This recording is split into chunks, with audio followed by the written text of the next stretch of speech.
I'd like to call to order the regular meeting of Oregon City Council. The time is 7:01 PM, and this is the May 28th, 2024 regular meeting. You join me for the pledge of allegiance. Of the United States of America, and to the republic for which it stands, one nation, under God, indivisible, with liberty and justice for all. Thank you. Ms. Snyder, would you please take roll call attendance of council, please? Mrs. Ackerman? Here. Mr. Drake? Here. Mr. Horniak? Here. Mrs. Paula? Here. Mr. Reeves? Here. Mr. Salander? Here. Mr. Wallensack? Here. Thank you, council. Please note that all council members are present for tonight's meeting. Also present for tonight is Mayor Michael Safarian, City Administrator Joel Mazer, Interim Clerk of Council Josette Snyder, Law Director Melissa Purpura, Public Service Director Paul Roman, Chief of Police Brandon Began, Assistant Chief of Police Ryan Spangler, Fire Chief Clayton O'Brien, Assistant Chief Mark Mullins, Finance Director Nick Roman, Building and Zoning Commissioner Stephen Schrake. That's all right. Council, first item on the agenda for this evening is approval of the minutes of the May 13th, 2024 regular council meeting and the May 20th, 24 committee of the whole meeting. Council, Mr. President, Mr. Reeves. I move to approve the minutes from the May 13th, 2024 regular council meeting and the May 20th, 2024 committee of the whole meeting as presented. Thank you, Mr. Reeves. Second.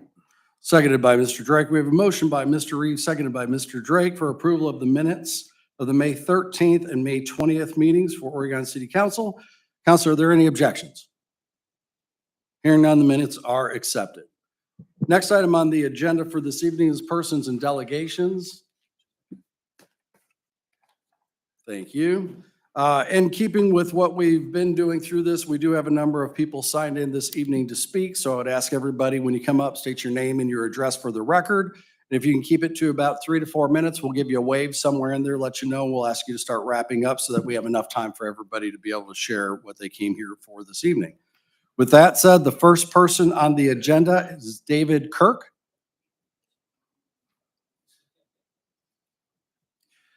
David Kirk, 5031 Park Place Drive in Oregon. Mine is very short, so that'll give someone else some more time. I just want to say thank you to the members of Oregon Fire, Police, Street Department, City Council Administration, and citizen, Mr. Tom Lambrecht, for your outstanding coordination and logistical support rendered in the bringing home of Staff Sergeant Jack Coy. It could not have taken place so smoothly and professionally without that support. It's very much appreciated. Thank you, Mr. Kirk. Next person we have signed in is Tom Lambert. Again, Tom, we'll just ask you to state your name and your address for the record, please. Tom Lambert, 5238 Seaman Road. First of all, I'll echo Father Kirk's comments. It was great seeing everybody come together and make it special for the family and the community. So I'm here. We were here in front of you a while back over the property on Grasser Street. Mr. Mantufo has continually violated the request of the council to not knock down trees in the city's paper street. He moved soil around to make a entrance into that place without the permission, waiting on the requirements that he needed to meet, the survey, the site plan, things like that. The last couple, he does everything on a Saturday and a Sunday. So it's hard to get about. The police have been called several times. The last time he was there, he pulled up on the grass, which in here it says parking on the stone, not on the grass. And my dad went out there and asked him to move his vehicle. He got off his vehicle in a pretty angry manner, and he proceeded over there and he threw water in my father's face. 80-year-old man. Okay, this is what we're dealing with this guy. He's cussed out the neighbors several times. It's absolutely ridiculous. He told my dad asked him to move the car off the grass. He said, I can park anywhere I effing want to. That was his comment.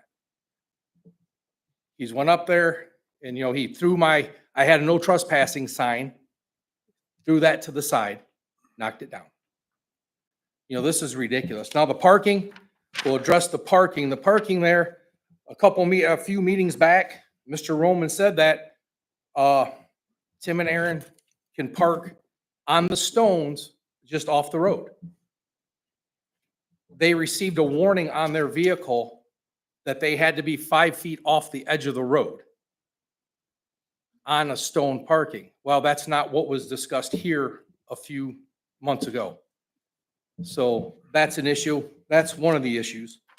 And then the parking, it says clearly in here that he needs to park on the stones, and that he wasn't going to be able to park all his trailers and everything when he goes up there to work. He needed to have some other avenue. He's not following those rules either.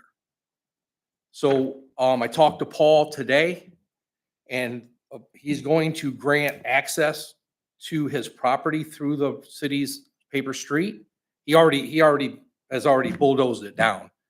But when talking to Paul, he said there is be no more removal of the brush or anything on the paper street. He can use what he has now. Okay, Mr. Mantufo has trail cameras up on city property, which I asked Mr. Roman if he could have those removed, because that's, he doesn't need to have them there. He can put them on his own property. So, I don't know where we're going to do at this point. He's getting more violent each time he goes up there. He drives down the street 40 miles an hour and flies up in there. And, it's a tough time. My dad's 80 years old. He doesn't need to deal with this stuff, and that's where we're at now. And Paul said he's going to write a permit. On that permit or on something from the city, I want stipulated what he can and cannot do, what equipment he can and cannot take up there. Because if he's just going up there to mow grass and remove brush, and then that's all the equipment he needs. And the parking needs to be addressed, because, he's got ruts up there. The guy that's helping him, Paul Buer's helping him out. He went up there, he backed into the grass, ruts everywhere, peeled out, leaving. We try to maintain that to keep that nice for the neighbors and everybody else. And it's hard. We don't want to destroy our mowers fixing that stuff.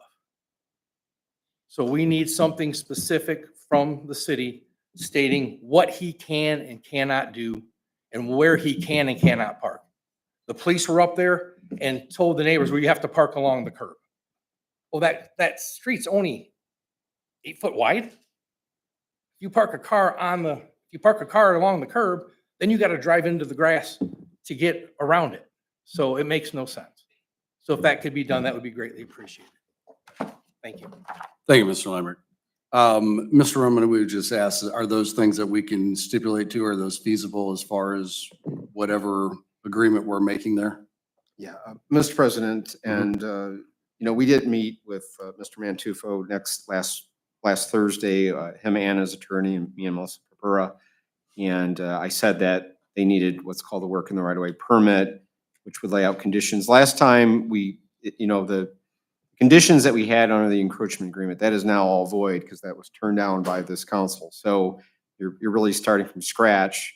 And we said, well, look, everyone does have a right to their property, the right to use the right of way. We have granted it through work in the right of way to utility companies, and they have come in and they may rut something, but that doesn't mean they don't have to repair it when they're done. Those types of requirement would be in here. So it's really time for him to clear his property, cut it, maintain it, but also play out a design for a future home or whatever else he's planning. And then I think the reality is he'd come back to this council for that same encroachment agreement, but with a design. And I've said I'm willing to share that design with the neighbors, get their input, somehow come to a concurrence that works for everybody. That may not be exactly to the T, but it may be close, and I'm willing to coordinate that. Beyond that, that's where that's at this point. So Very good. Thank you, Mr. Roman. Please. The biggest concern is that this guy is gonna not build there. You know, the guy rides, dirt bikes and four-wheelers and that stuff, and that's one of the biggest concerns. They're gonna tear up the woods down there. And, you know, he hasn't, to my knowledge, and I checked in on the county site and everything, he hasn't even applied to combine the properties yet. I mean, if you're truly gonna build there, that would be one of the things that you would do probably first.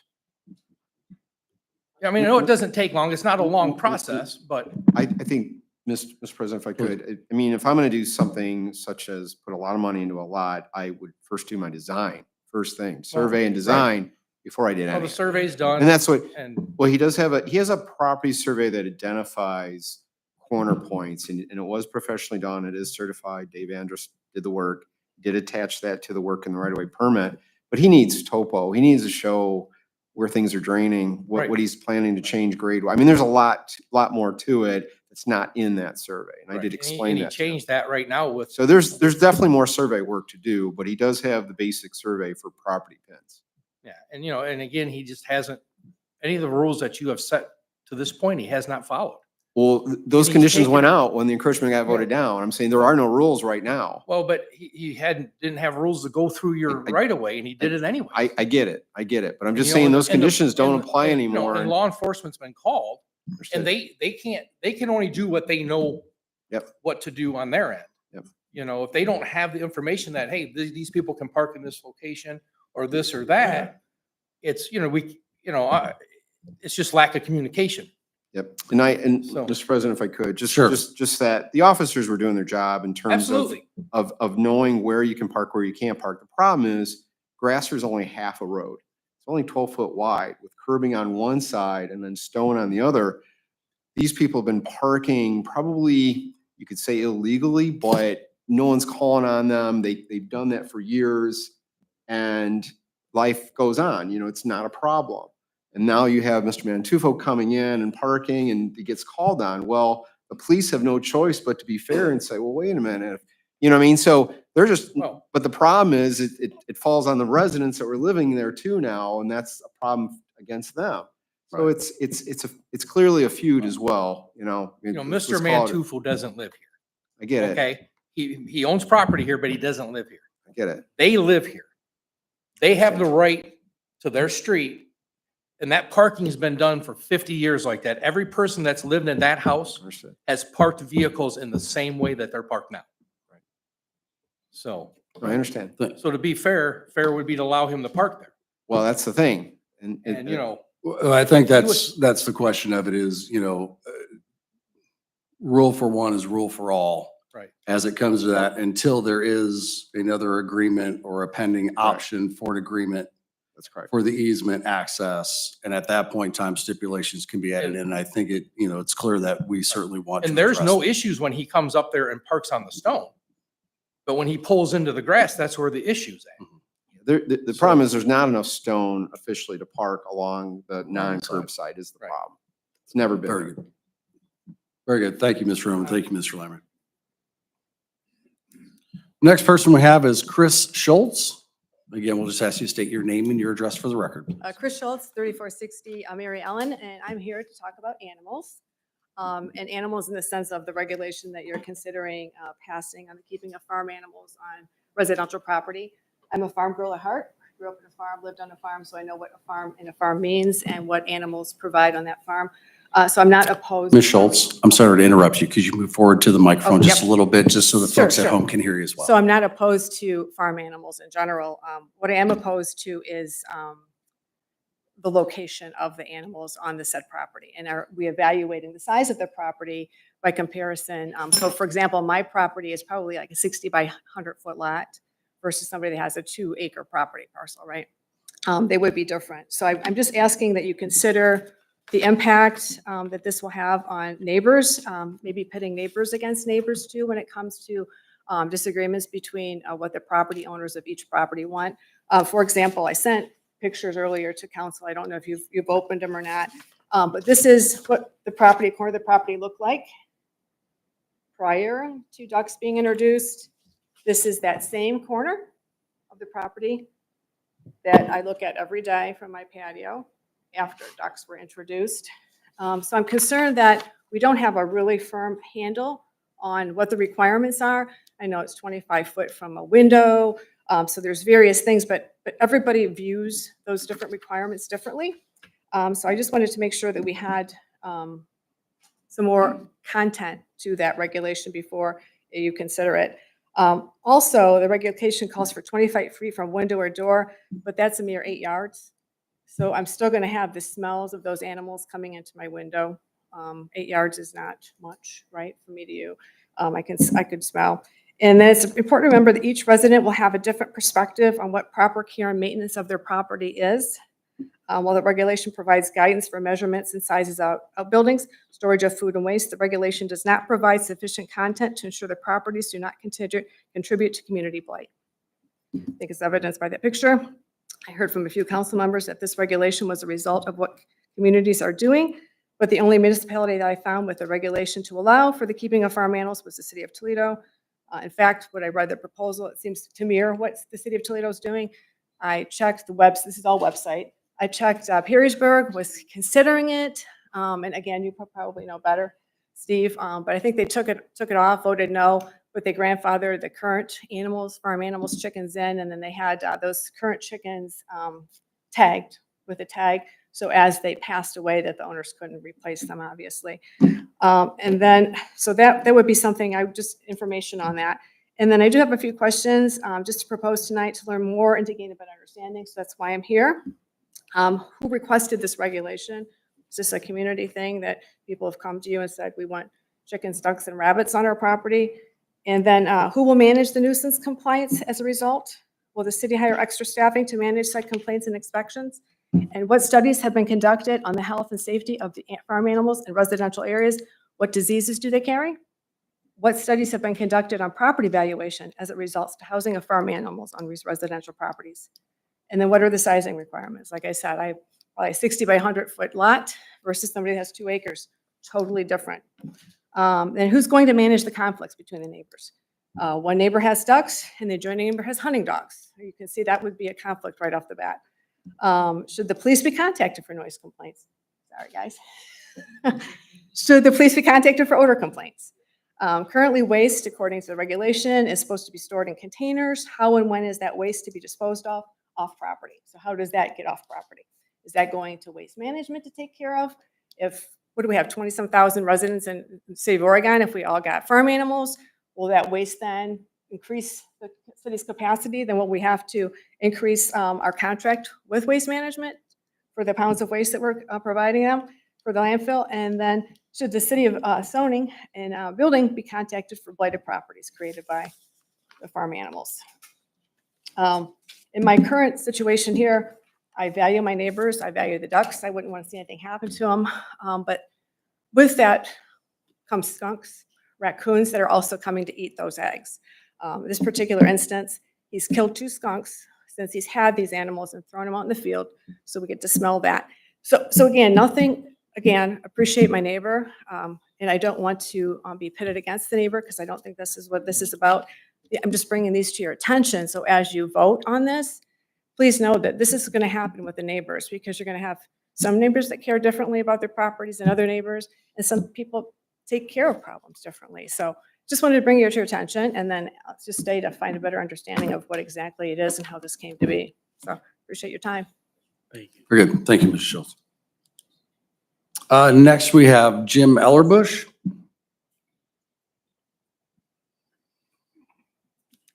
Jim Ellerbush, 39 Cedarwood Drive. Thank you, Council President. I'm here to ask a couple questions about your item 89, 2024, the fixed source noise levels. What are we targeting? Is it the riding mower or my neighbor's zero turn? That sounds like a small jet. Farmers with a limited time to get their crops in and out. I'd really like to see us target some of these motorcycles that pull up to the 4-way stop signs that have their baffles removed. And their radios are playing so damn loud, my windows are rattling.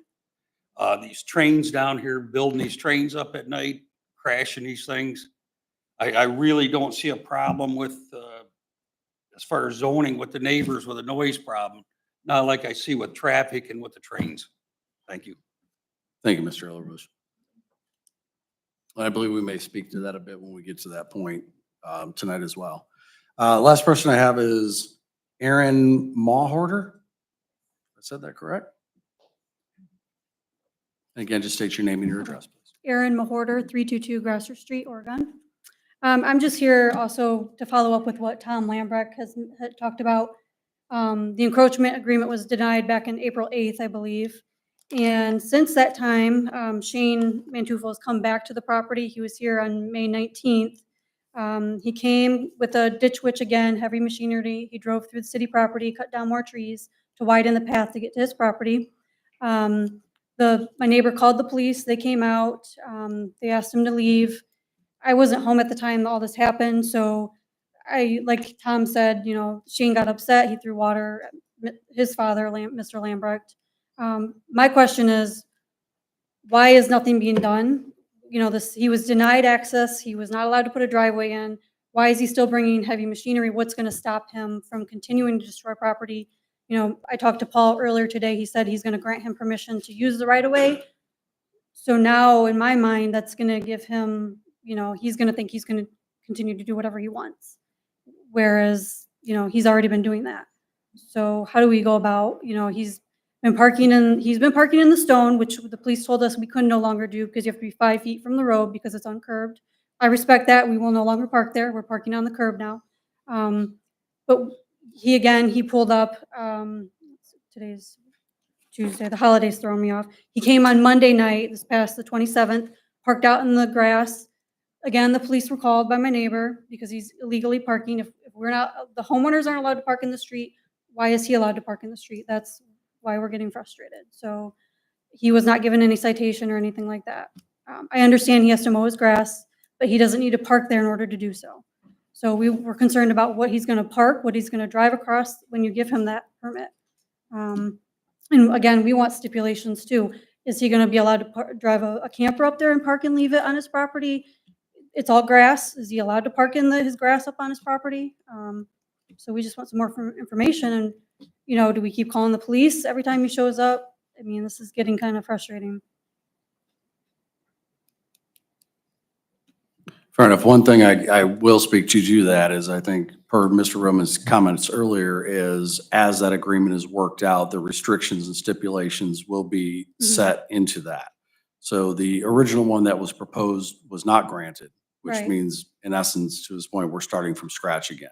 So certainly information, I would strongly encourage anybody with, input or opinions on certain things to make sure that they are weighing that in with Mr. Roman, that he can make those, part of those as far as Okay. whatever's feasible to try to do so. So Maybe once try to that's do in it. place, what happens if he doesn't abide by those regulations Mr. Roman has given? But I believe that can be withdrawn at that It point. could be correct? revoked. It could be Yes. revoked and It will ticketed. be revoked? It could be, Okay. yeah. It just depends on if I could, Mr. President, what he's asked permission to do is to clear, to maintain his property, but to survey and plan for a future design.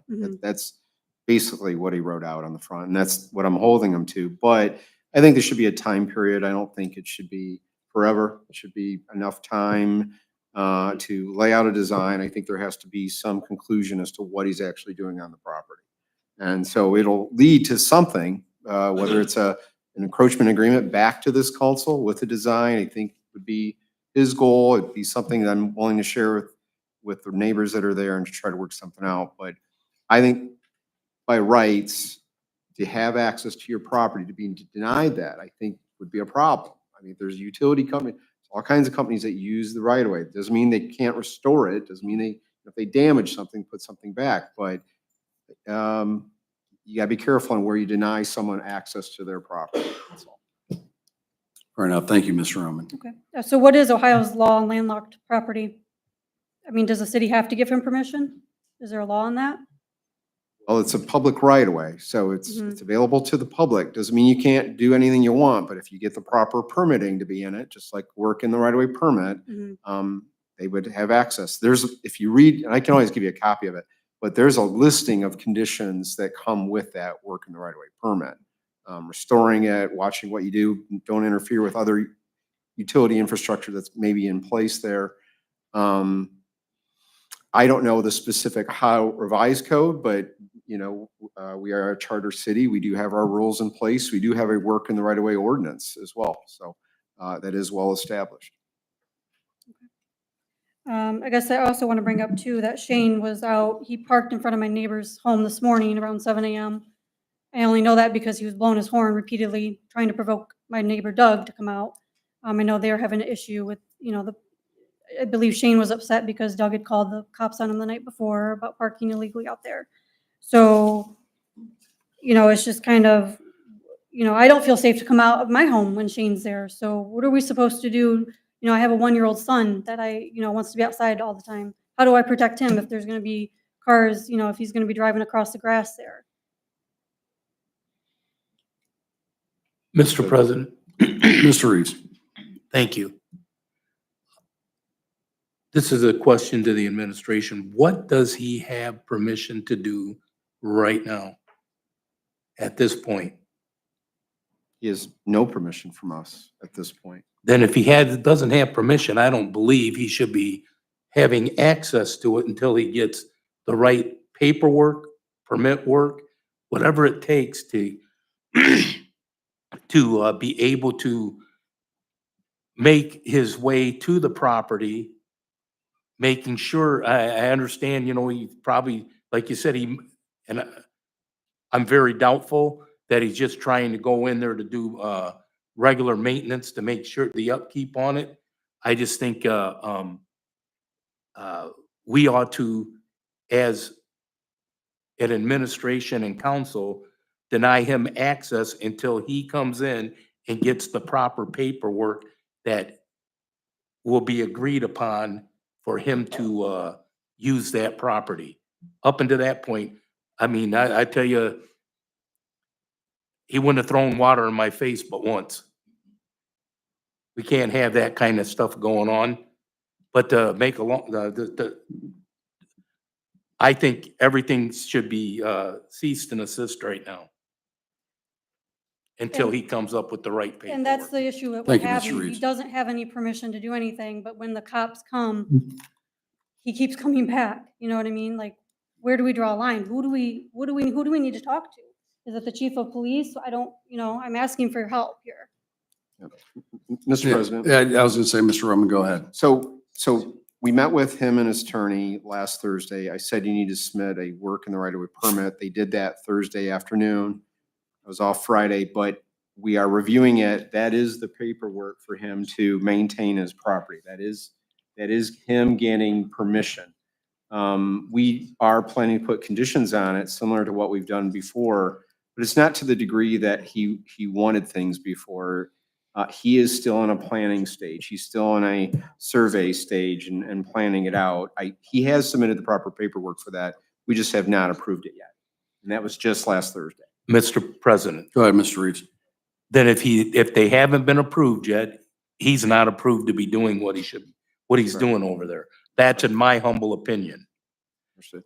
And is the remedy, if you may, sorry to cut you off, Mr. Reeves, is the remedy to that contacting the police department? If it's on a weekend or an outside office hours, so I would think building and zoning or perhaps your office is the police the next thing, because what we don't want is escalation Right. for the residents right. there That's correct. if that's creating that. It gets difficult because let's just say he parks on Ridgeway legally and walks to his property. You're gonna ticket him? No way. No way you're gonna do that. So We don't have a problem with that. I get it, but, He's been but parking in the someone, grass or in the but grass on city property. sometimes you know, I'll use an extreme just to prove a point. I'm saying that is the extreme and it is question now. You know, I think like with our meeting Thursday, I said he needed more survey stakes to identify where the right of way is at. He submitted a work in a right of way permit. We never talked anything beyond that, him submitting that permit. But in his mind, hey, Mr. Roman said, I need to put more stakes in.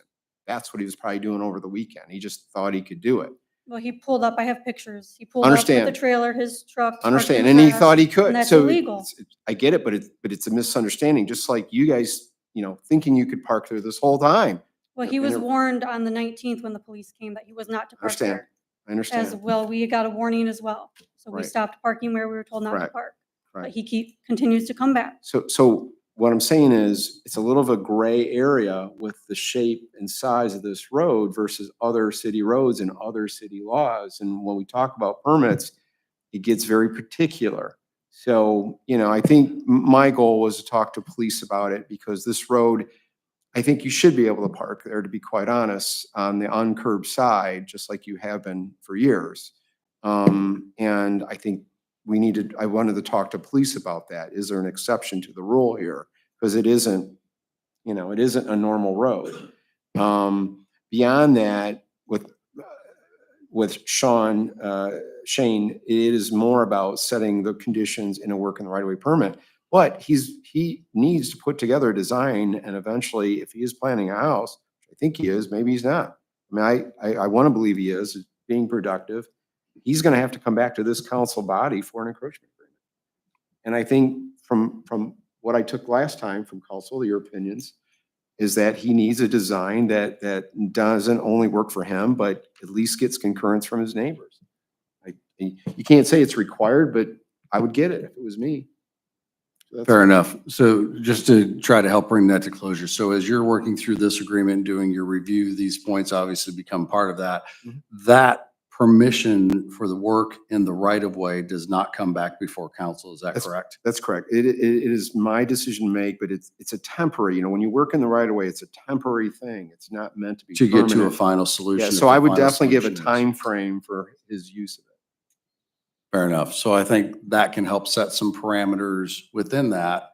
But realistically, ma'am, to your comments is, as of today, he does not have that agreement in place. That's And correct. until so, there should be none of that going on.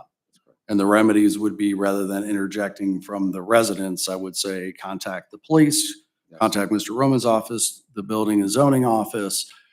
If it's during business hours, make those contacts, never because is. we don't want you as an individual resident to go out to create a confrontation for yourself or Right. with anybody with that. We do have agencies and folks that are there to do that. And that's what we will try to do to make sure that until there is an agreement, if there is an agreement, that that's enforced and enforced properly so that everybody's trying to, I'll say, go about their business and process without impeding on everybody else around. And I think that would be our goal as we kind of work through this. And certainly something that council will be paying attention to, I'm sure, and keeping informed of. Mr. President? Yes, Mr. Thank you, Walzak. Mr. President. If this gentleman does not have that permit to gain access to his property, could the city put a temporary barrier in place to prevent him from doing that? So that on the weekend, I can only assume that he's doing it on the weekend when he knows that we're not in our normal work day. Do we put a temporary barricade in there to prevent him from gaining access to that paper street? Thank you, Mr. Walzak. Thank you. Mr. Roman, I'm seeing, I don't know if you got anything for that or not. I do. Mayor? I actually do. What I hear from the law director and Mr. Roman is we have to some way offer access to the property. So I think the most prudent thing is Mr. Roman to work out that very quickly and get the rules in place. As putting an obstruction there, we would just have to remove it as soon as he worked out the arrangement, and we get put in the middle of what could become a feud, and we try to diffuse feuds instead of making them happen. And so we're all in kind of a barrier would normally be due to safety, due to some public concern for safety, and so it would be out of the norm to do that. Doesn't mean you couldn't, but it would be out of the norm. Thank you. How long do you think it'd take you to work out? Thank you, the Mr. Walzak. It's not going to take more than a day or two. All right, so that's the most prudent thing. So the expectation is by week's end, we'd have the framework of what the agreement is and what is permitted and what is not permitted, also with the potential timeline of things must be done by X in order to continue on with the project. That's correct. Is that fair? Yep. Mr. President, Mr. Reeves? Mr. Roman, what is the width, if you know, of the paper street? I think it's a 30-foot right away. It's a 30-foot right away? Mhm. Okay.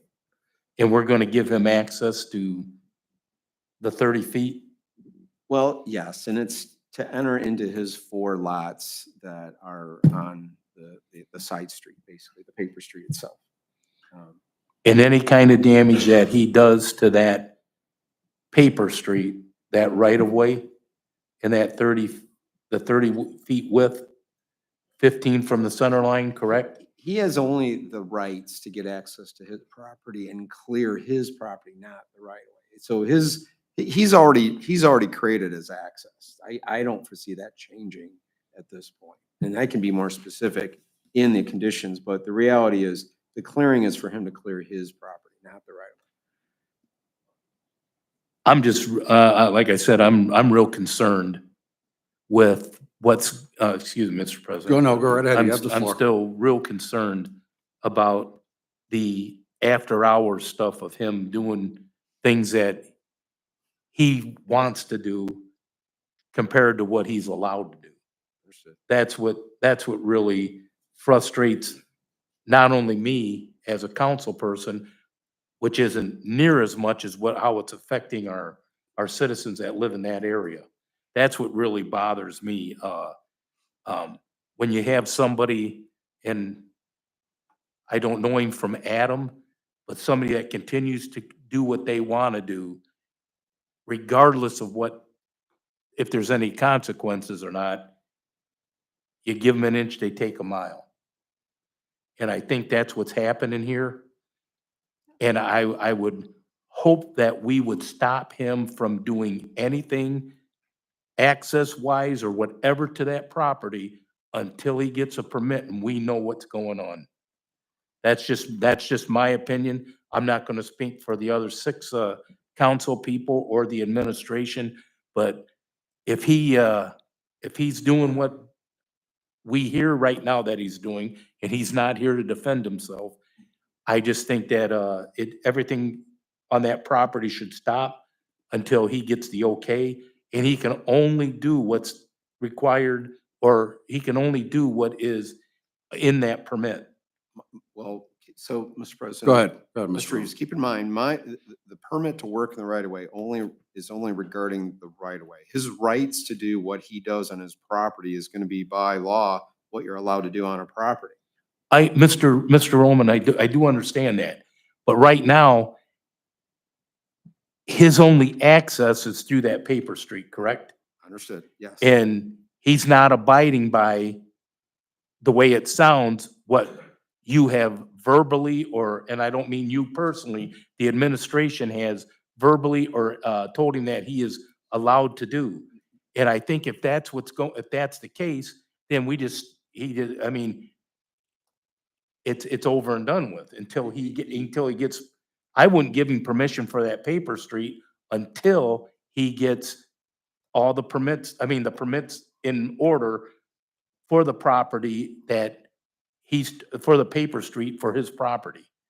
And Mr. President, Go ahead. Mr. Reeves, he does have the proper paperwork right now in our hands. We still have to review it and add conditions, but basically his ask is to work in the right of way. Basically, he's basically driving through the right of way to get to his property, and that's it. But there's a lot more to it, because if he is planning a home, he is planning a driveway, he's either going to come back to this body for an encroachment agreement. But what we said last time is, hey, you need a design.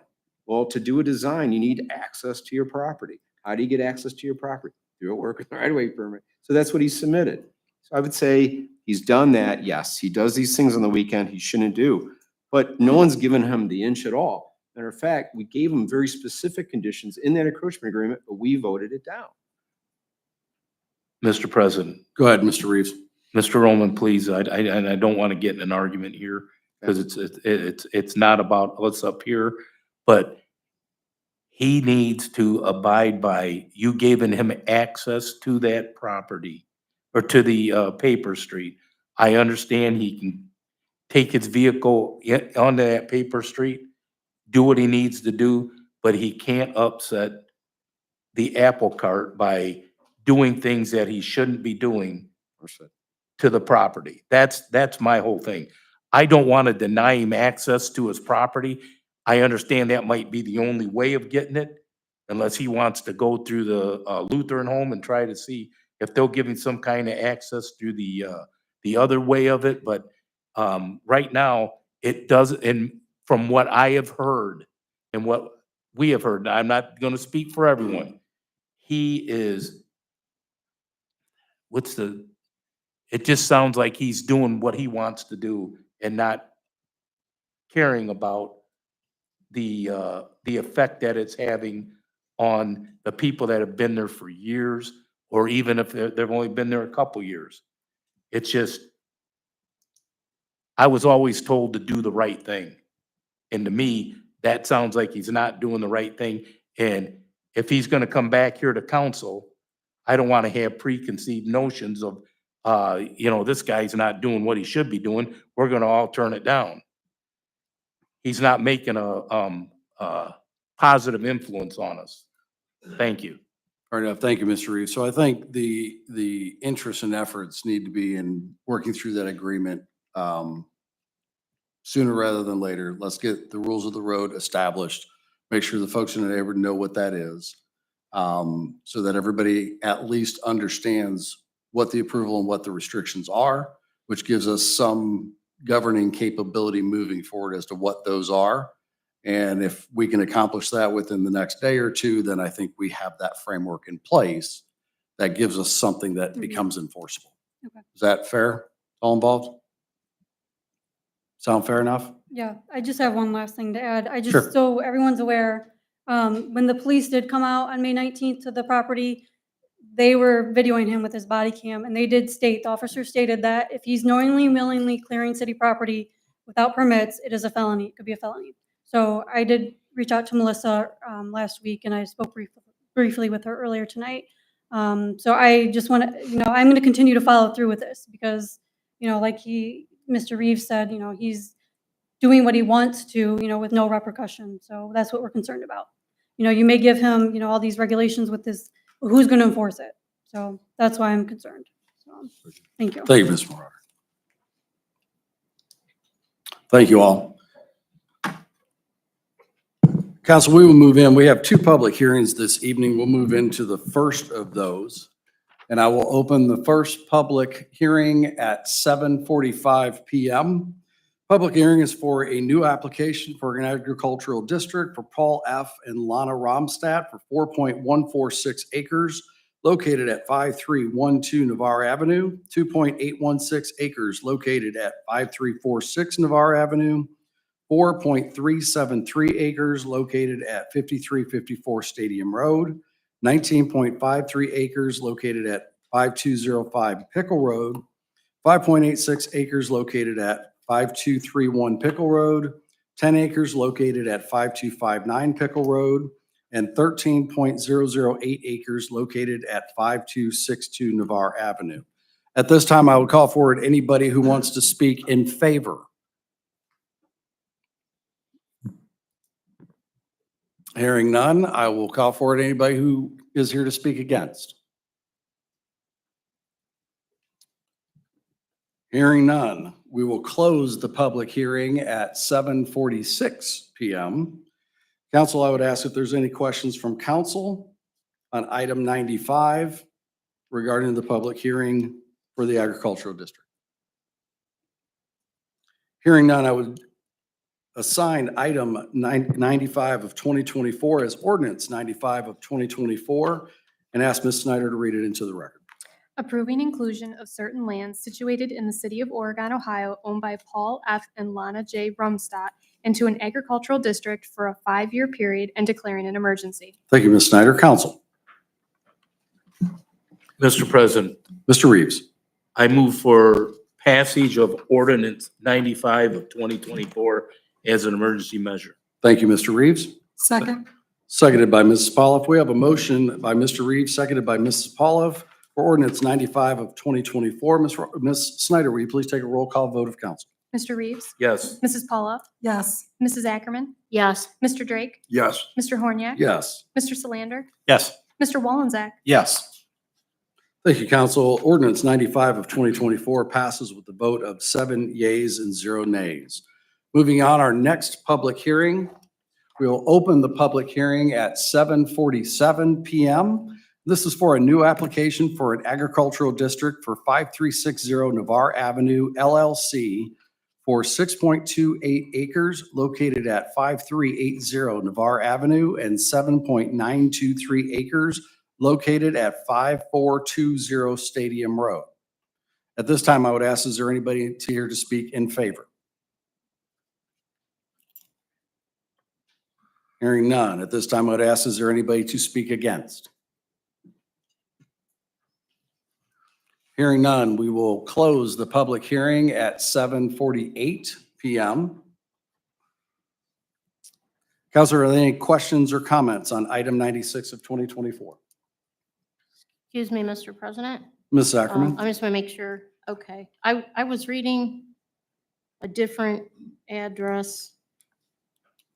I think it's my 53. Okay, At 5360, 5380, and 5420 Stadium. okay, yeah, my mistake. No, excuse me. Okay? I just want to make sure I had them straight. Thank you. All right. Council, any additional questions or comments? Hearing none, I will assign item 96 of 2024 as ordinance 96 of 2024 and ask Ms. Snyder to read it into the record. Approving inclusion of certain lands situated in the city of Oregon, Ohio, owned by 5360 Navarre Avenue LLC into an agricultural district for a 5-year period and declaring an emergency. Thank you, Ms. Snyder. Council? Mr. President, Mr. Reeves?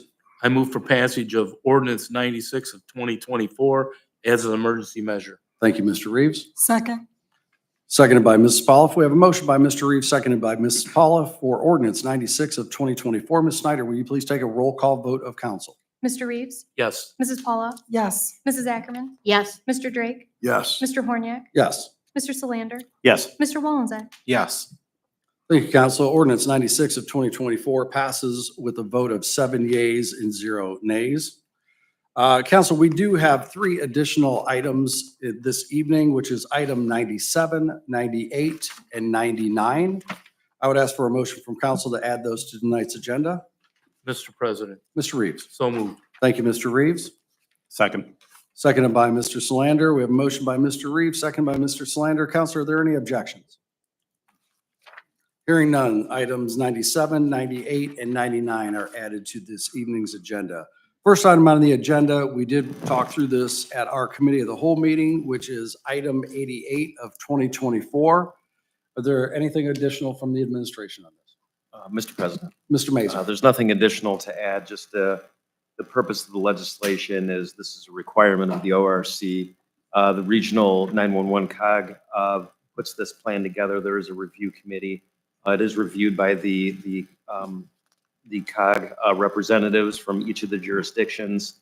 And as a requirement of the ORC, this does go to each of the jurisdictions after it gets reviewed by the COG and the county commissioners. So this is just fulfilling that requirement. Thank you, Mr. Mazer. Council, any questions on item 88 of 2024? Hearing none, I will assign item 88 of 2024 as resolution 88 of 2024 and ask Ms. Snyder to read it into the record. A resolution approving the Lucas County 911 program plan. Thank you, Ms. Snyder. Council? Mr. President, Ms. Polliff. I move for passage of Resolution 88 of 2024. Thank you, Ms. Polliff. Second. Seconded by Mr. Reeves. We have a motion by Mrs. Polliff, a second by Mr. Reeves for resolution 88 of 2024. Ms. Snyder, will you please take a roll call vote of council? Mrs. Paula, Yes. Mr. Reeves, Yes. Mrs. Ackerman, No. Mr. Drake, No. Mr. Horniak, Yes. Mr. Solander, No. Mr. Wallenzeck. Yes. Thank you, council. Resolution 88 of 2024 passes with a vote of 4 yeas and 3 nays. Moving on to item 89 of 2024 regarding noise levels. Anything additional from the administration? All good? All right, you're nodding. That's telling me you got something. Anything additional, Mr. Schreck, that you'd like to add?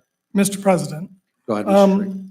just want to clarify that the only thing that we are modifying in this ordinance is adding the zoning classifications that did not exist when it first was passed in 1980. We have not made any adjustments to the sound level or the time period. We just aligned the new zoning zones that were created after this ordinance with the most typical zones that they most closely relate to.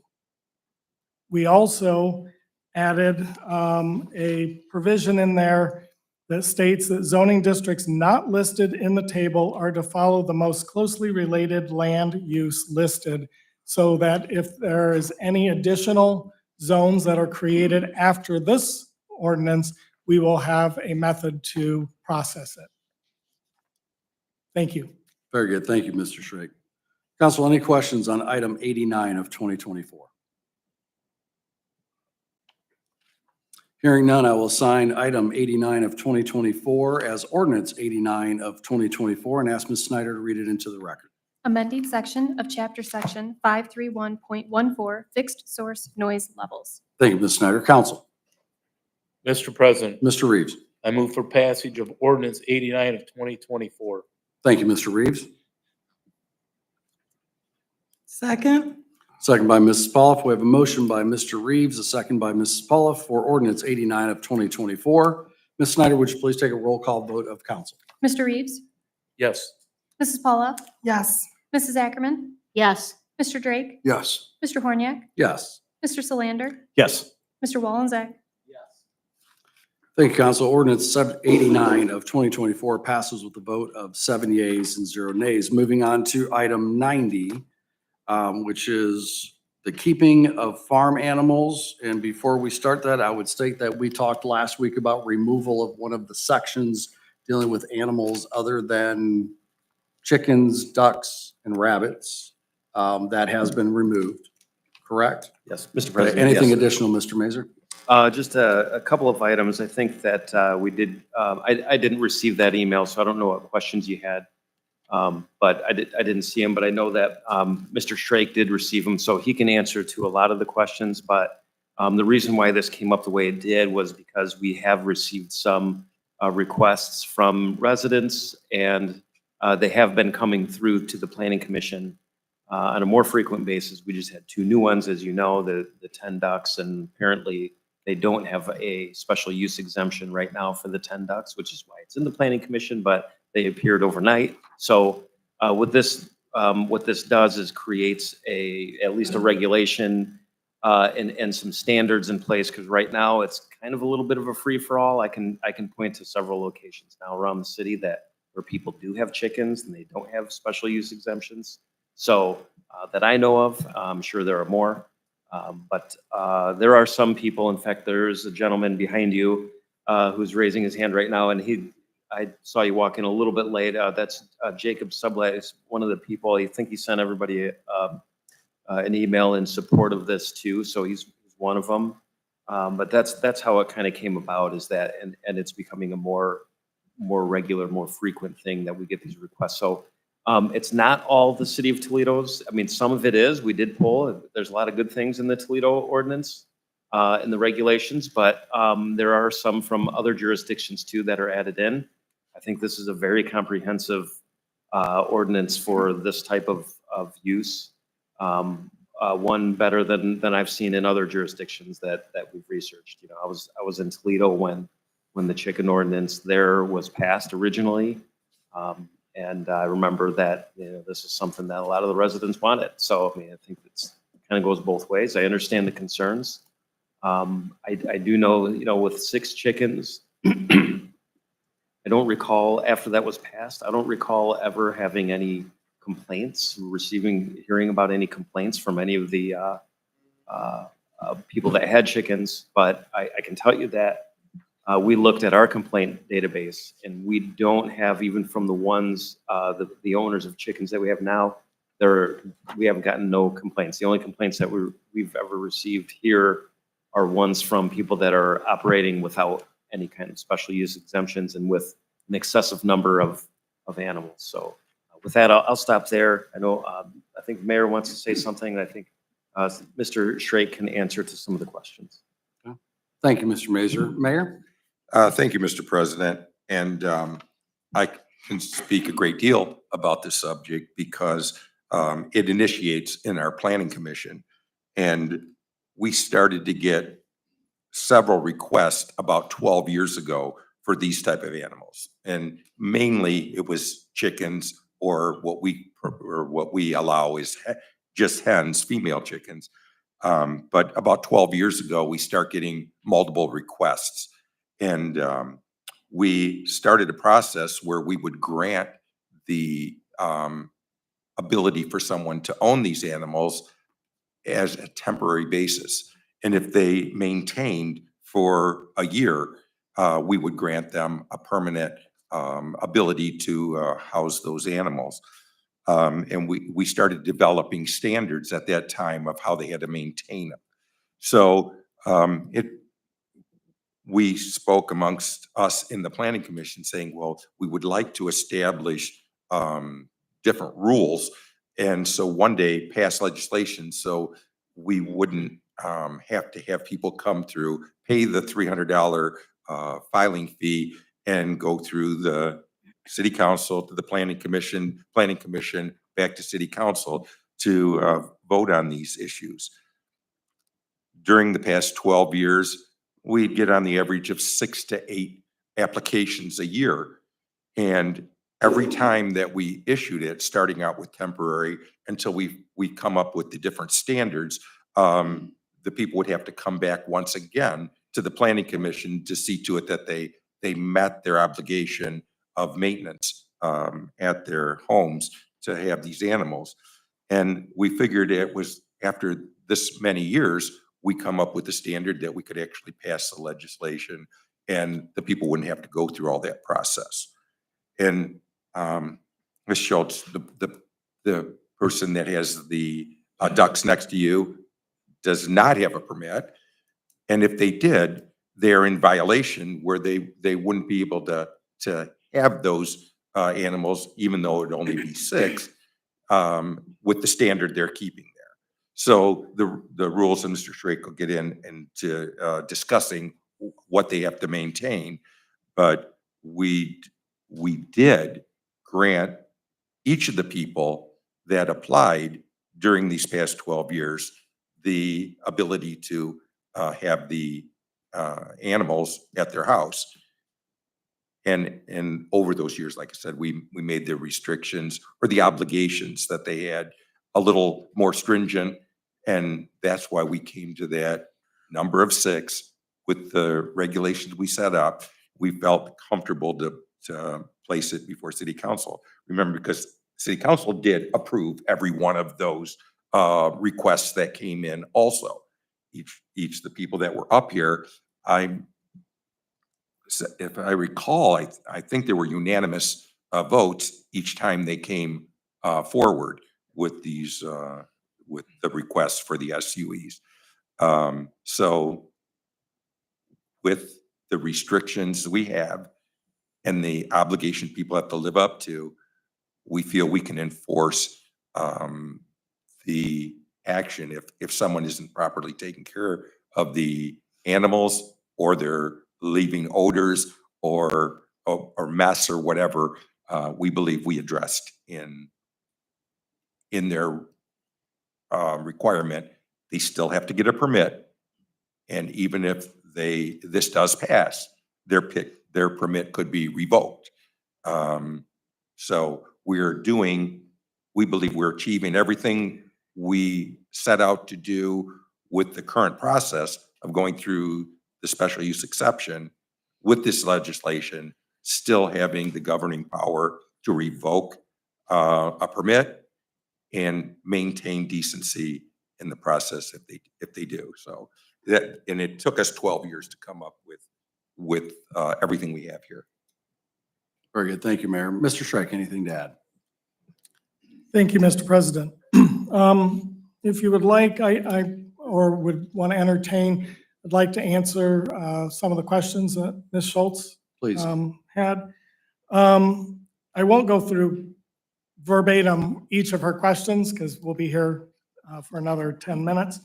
But she asked who requested this, and it was not only the Plan Commission, but also residents have inquired, especially those who are involved with 4-H and other programs. Also, some people want to create a learning environment for their children so that they can learn responsibility. Who will manage the nuisance complaint would be through Building and Zoning, as it has always been. And we do have the staff to manage that. We will continue to handle complaints just as we have in the past. As far as studies conducted on health and safety of farm animals in residential areas, Oregon has not commissioned an independent study. However, Lucas County Health Department has managed the health and safety, not only of Toledo, but they would in Oregon as well. What studies have been conducted on property values? Again, Oregon has not commissioned any independent study for that. The size requirements, you had mentioned 60 by 100 foot as being a typical, which would be 6,000 square foot parcel versus like a 2-acre parcel. So keep that in mind as I hit another point, but what you were asking about was about 6,000 square foot. Who's going to manage conflicts between neighbors, such as hunting dogs versus ducks? This would be a neighbor dispute and would be handled privately. Should the police be contacted for noise complaints? Yes, provided the noise exceeds the allowable limits. And that would be measured at the property line of the complainant. Should the police be contacted for odor complaints? No, these would be filed with the Building and Zoning Department. Also, those could be filed with the Health Department. As far as waste stored in containers, how and when will the waste be disposed of? Each applicant would need to submit a waste disposal plan, and Waste Management would pick that up if it is commingled garbage, meaning that it is added in with their regular garbage. Would this affect our rates or the additional pounds of waste to the landfill? The answer would be no. The amount is going to be negligible compared to the trash that's generated by a single household. Should Oregon Building and Zoning be contacted for blighted properties created by keeping of farm animals? Yes, complaints to be filed with the Building and Zoning Department, and then that complaint would be investigated. The language of this proposal is similar to that of the City of Toledo, but also language for ordinances are typically, we look at similar ordinances throughout the state, and we see what has been vetted, what has stood the legal test, and then we modify it for our use. Ohio city laws vary, but most cities do allow chickens. Permits are required in most cities, and roosters are widely not allowed. Just for your information, Cincinnati does have similar ordinance, and they allow 6 chickens for lots less than 10,000 square feet and up to 24 chickens on lots exceeding 20,000 square feet. So if it's less than, so 6,000 is what I mentioned earlier, that would, Cincinnati would allow 6. Cleveland also has an ordinance, and they permit 1 hen per 800 square feet of lot space. So if the typical standard residential lot in Cleveland is 4,800 square feet, again, less than the 6,000, a total of 6 would be allowed. And that is ordinance 347.02. Cincinnati's ordinance was 1422-05. Toledo allows up to 6 hens, no roosters, and their ordinance is 1705.11, keeping of chickens. Toledo's doesn't nearly go as far as what we have added into our ordinance. We talk about how waste is to be managed, how the ability of revocation, etc. Northwood, our neighbor, has no limit. Their ordinance 618.16 states that it just must be beyond 200 feet from a residential property line. And that is under proximity of animals to residences. You mentioned Perrysburg. Perrysburg actually does have an ordinance. It was passed in 2020, and it is still in effect. It's ordinance 1215.02, and it is item number 180.1. What they permit is up to 6 hens, no roosters, and they go into detail as far as keeping of chickens, hereinafter hens. The keeping of hens is only permitted within the following zoning districts: A1, R1, R2, R3, R4, with lots permitted within the following, with lots no smaller than 10,890 square feet. Number, no more than 6 hens shall be allowed for each single-family dwelling. If you're seeing a pattern here, 6 seems to be the magic number in all jurisdictions. Some jurisdictions, though, have permitted more and given more leniency. What we have added in our ordinance is that 6 is the, again, magic threshold. But if you want to have more, then you would have to go through the special use exemption process through the Plan Commission and through council. Thank you, Mr. Schrake. Mr. President, Mayor. I just want to add one other thing, and you live in what's called the Delta Edition, and I'm pretty sure the lots are 80 by 160, which is 12,800 square feet. I didn't check the size, I just know what I'm putting on my patio. Hmm. We did Mr. Reeves, the ducks, Hmm. and the But I'm just for reference of the size of the lot. 45 feet, what you said, 45 feet versus 200 feet, right? That's very close. Fair enough. You're okay with it. You are, yes. Thank you. Council, any President? questions? Oh, Mr. President, I don't have a question. Ms. I've got a statement. For the last 10 years, since I've been on council, I couldn't count how many SUEs that I've been a part of. I have talked to so many people in regards to this. And whether you want them or you don't want them, we have nothing on the books right now. Right now, it's virtually a free-for-all. People can have as many chickens as they want. Some think that there is something on the books. Others think, oh, you can't have them. So I think the most important thing that we can do is we need something on the books to regulate what's going on in Oregon. Because I know quite a few people that have chickens and they take very good care of them. This gives us a process of permitting, consistent rules and regulations, revocation, and it also gives residents the ability to choose what they want on their property, but it has to be fair and it has to be, you have to look out for what is in the best interest of quality of life for your neighbors as well. And I think if it doesn't pass tonight, we can't just close the door on this. We need something on the books.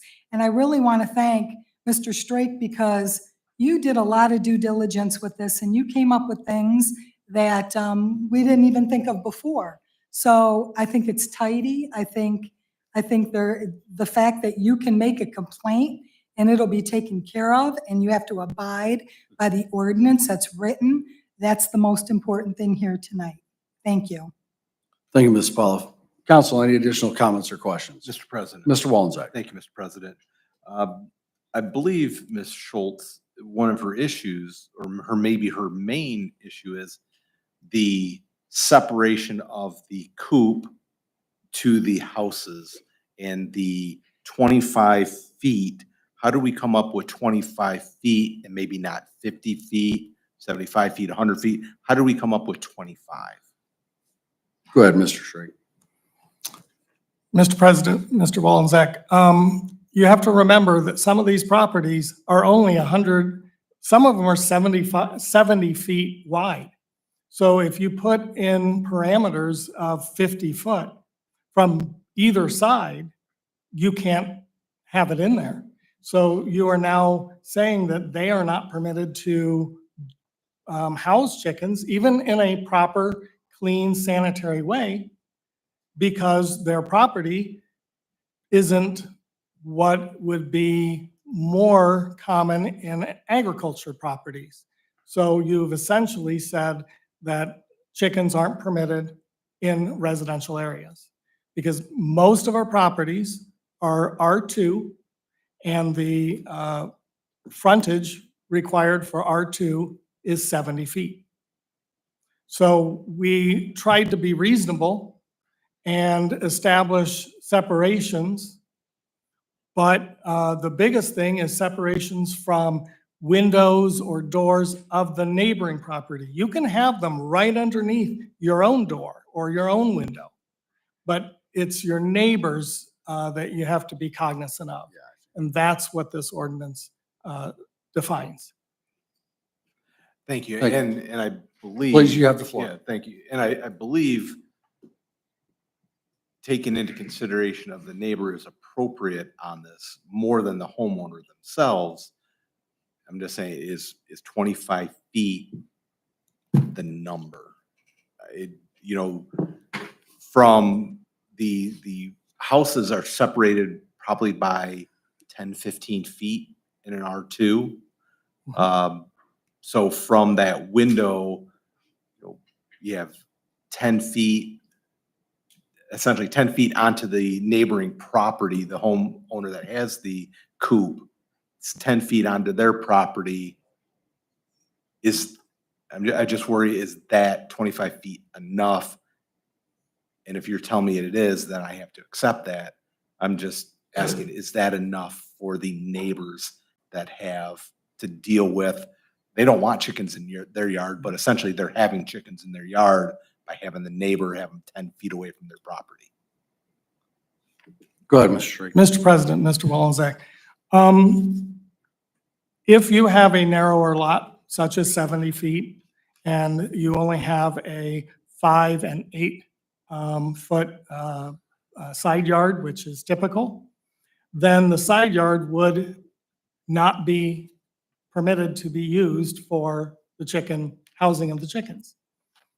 You would then have to put it in your rear yard, which would take it further away from your neighboring homes.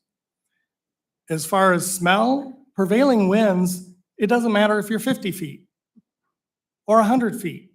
If you've got winds, you're gonna smell it and it's gonna blow right into your home. So again, we're trying to establish a contract with the city through this ordinance and an understanding that you need to manage your farm animals properly, your small farm animals properly, and in a sanitary way so as not to create a problem for your neighbors. And if you don't, then you run the risk of having the permit revoked. Again, we are complaint-based. We've only received 2 complaints this year. One was for the 30 Bantam chickens on Bleecker Street, and the other is 3450 Mary Allen Drive, which is what we're talking about, the 10 ducks. But that property, we've only received 1 complaint, and that was April 18th, 2024. Thank you, Mr. Wallenzeck. Mr. Thank you, Ms. Mr. Shrake. President, Ms. Smolov. I do have a question for you, Mr. Drake. Everyone who has chickens right now, there are no grandfathered in, correct? Correct. This would be something that everyone would need to basically register. And then it will be looked at from an annual basis. It will summarily renew unless we have any complaints. And then at that time, we would investigate. If there is a true nuisance, we would contact the keeper of the small farm animals and see if they can correct the issue. And tell them that if they don't correct the issue within typically 30 days, then they risk losing their permit to keep them and they would have to rehouse them somewhere else. Otherwise, if they are responsible and nobody is bothered by them, which there are many that we've heard that people have come in to Plan Commission and have said, I don't have a problem with them having 6 chickens. Or they've had people have come and said, neighbors, and said, I don't smell anything, it's fine, they're so cute, and they don't really have any objections. So there are just as many people that object as don't object as they do object. One thing that we have found, and all these communities have found, are people are wanting to manage their food. They want to know where their eggs are coming from. They want to know that the eggs aren't from some egg farm or chicken farm that is feeding them who knows what. They want to know what the chickens are eating, what's in their eggs, and so they've opted to raise their own and have the chickens lay their own eggs. We've also heard that for chickens and the well-being of chickens, that they need to have at least 2 other companions because chickens are a brood and they kind of work as a flock and they stay together. They don't do well as a singular hen. This ordinance also addresses what is prohibited. Everything from peafowl to loud roosters and so forth. We've addressed setbacks, we've addressed enclosures, feed storage, sanitation, the lack of or the prohibition against slaughtering, prohibited poultry such as geese, roosters, peafowl, guinea fowl, pigeons, turkeys, and similar animals. There are other animals that we don't list, but somebody will come up with it and decide they want it as a pet. We want to address as much as we can. We have required that those animals that have hooves would have to get a special use permit. So that was one of the biggest changes, that we struck that from this ordinance and required them flat out to have to get a special use permit for hooved animals. No predatory birds may be kept on the property, and it can only be strictly for household use. You cannot decide, I'm going to do a side gig of raising hens and selling eggs at the farmer's market from your residence. All of this has been carefully looked at, as well as, again, the Toledo-Lucas County Health Department, which I spoke to one of the sanitarians, indicated, yes, they do look at the Toledo properties if there's complaints as it pertains to health hazards, and they would do the same in Oregon because they cover all of Lucas County. Very good. Thank you, Mr. Drake. We'll go to my right. Anything from the right? My right. Yeah, Mr. Drake? I got a question for the administration. I live out in an older neighborhood and we don't have a HOA. How would it work if a neighborhood, probably like the Drake or Eagles Landing probably has an HOA. How would that work out? You mean would the HOA take precedence over Correct. the city's permit? You want to speak to that, either Ms. Purpura or Mr. Mazer? Thank you, Mr. President. Mr. Drake, the bylaws or any of the conditions in a subdivision that has their own HOA, that would be controlling for that subdivision. So if they prohibit it, it would be prohibited. And those deed restrictions or those restrictions onto that subdivision are known to the seller upon them buying it. So regardless of what our ordinance is, you can always restrict it further by having a HOA. Okay. And another question, we've heard neighbors on grass, or you don't want to complain and start a war even worse. You mentioned complaint driven. I know a lot of people don't like complaining and they just keep their mouth shut, and I feel like we speak for the people that don't want to come here and speak. And as far as Joel said, he's had numerous people interested in it. I've asked at least 50 to 75 people.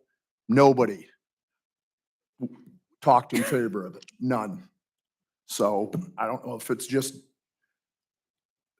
the water could be different up where I live than out by the lake, but people I talk to do not want it. Thank you. Thank you, Mr. Drake. Mr. President, Mayor. and I'd like to address that. A lot of people don't know what our rules are or how the procedure is now.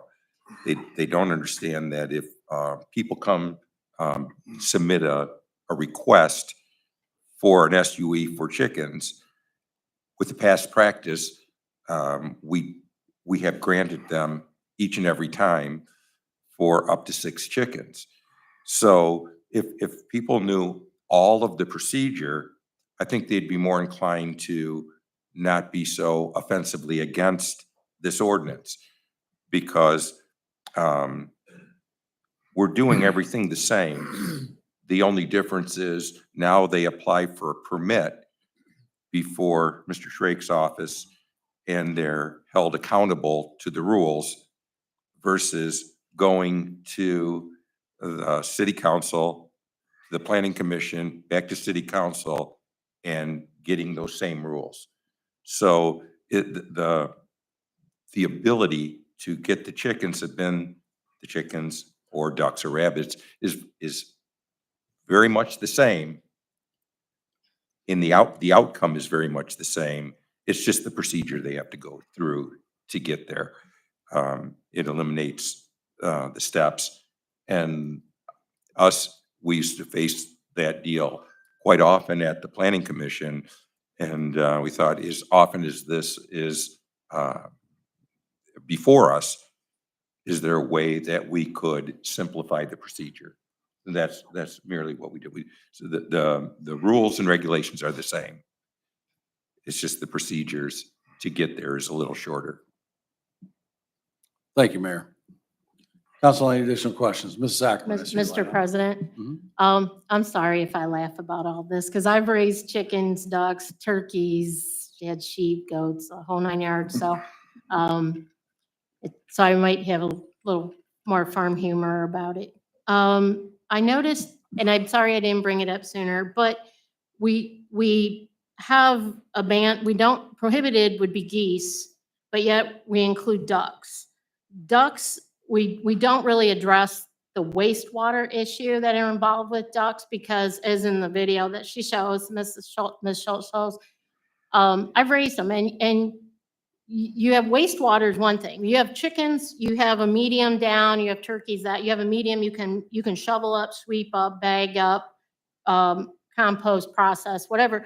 When you have ducks or geese, you're going to have a water source that they're into. And if you've ever raised a duck, had a duck or goose, you can clean that water every 10 minutes. And the first time they step into it, they're going to sully it. Okay. So you've got wastewater. So I don't think we're really addressing in a city sense, how you're disposing of that water, that waste. And is it possible to do, I guess, one of two things? If you're gonna keep geese over here and ducks over here, I don't get what the difference is, other than some folks eat duck eggs over chicken eggs. But can you put the waterfowl together and just say waterfowl are prohibited and they would be subject to SUE, considering that they have a different type of waste that has to be handled? And I believe that's a more pungent, like I said, I've raised both, and it's easier to keep a chicken coop clean than it is to keep anywhere ducks are or geese are. Can we separate that out and put waterfowl together, either in one section or the other? But I would recommend prohibited poultry. Is that a possibility? Mr. President, Mr. Mayor. and Mrs. Ackerman, I don't know that much about it, and I'm sure you do. I'm perfectly fine with it. You want to take that out. I wasn't aware of that. But so if you want to separate from that, I don't have a problem with that. Like I said, I assume you know a whole lot about it. I know only what I hear that comes in here, and I haven't heard that before, and I'm good with that. Yeah.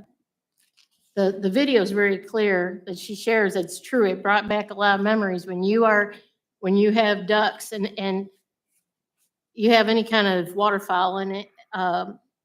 There's a reason a lot of businesses don't want the geese around, but their waste is more, it's usually in water, or it's more frequent. I don't even know how to describe that.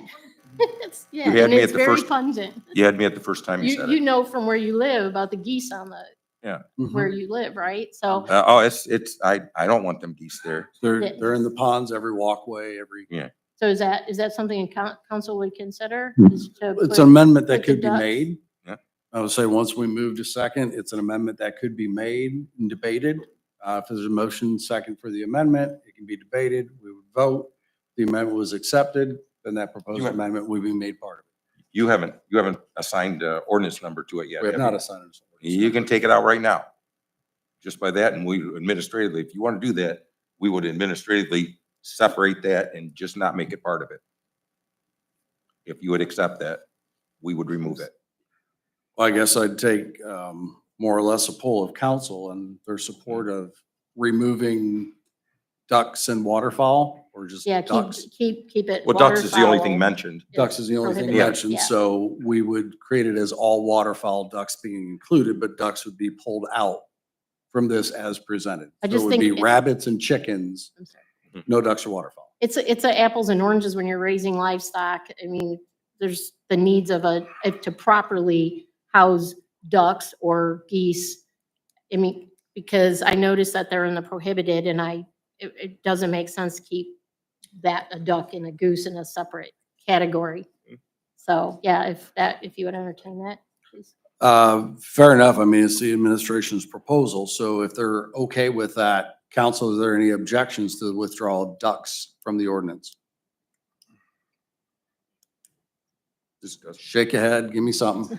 Yeah. Mr. President, Ms. Paula? I think it's a good idea. I think that we should remove ducks from it, especially in light of what Mrs. Ackerman had said about the clean water. I think removing the ducks is appropriate. It's fair. Anybody else? Any objection? So we would remove ducks from any mention within the proposed item as it is today, right now. Ducks would be pulled out of any method. Fair to say? Any objection from the administration? No, no objections. Mr. President. Mr. Straight? No objection. I believe what you're saying is that we would remove any reference to ducks throughout this except for I, prohibited poultry. We would add ducks in before geese so that it is still in the ordinance, but it is pulled out of all of what would have been previously approved. Right. So it would be pulled out of anything where it was approved and inserted where it was prohibited. Correct.